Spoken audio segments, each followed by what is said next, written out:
um, in those various generations, kung siya ay walang gray area pag nagmahal at nagkadisgusto, she was also either loved or hated. Yes. You were aware of that, no? Yes. May mga nakakasalubong kabalani na ang complaint ay si Manay, halimbawa. Naiinis kay Anay Lolit. Bakit daw ganun magsalita? No holds barred si Nanay eh.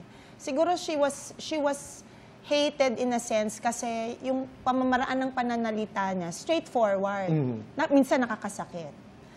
The way she described herself, di ba sino ba magsasabing, ano yung squatter ang ugali ko? I mean, ganun siya ka-straightforward.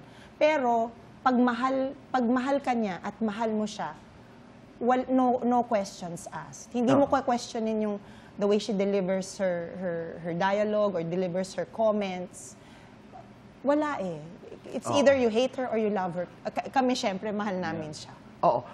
Pao, ikaw, nasabihan ka ba ng isang kaibigan, bakit mahal na mahal mo si Lolit Solis? Marami. Tsaka marami na sabi, bakit na kay Nay Lolit ka pa? At anong sinasabi mo? Mahal ko siya eh. Mahal niya ako. And sometimes, may mga times nga na pag dinidefend ako ni Nay Lolit, na alam mo may mga mali ka nang nagawa, di ba? Pero Nay Lolit, never tumalikod sa akin yan. Inaaway ako niyan sa phone. Pero once na pagdating sa public, dire-diretso na yung pagtatanggol niya sa akin. Minsan nga, sabi ko, Nay, wag mo na kaya ako masyado ipagtanggol kasi mas nakakasama ata. Sabi ko.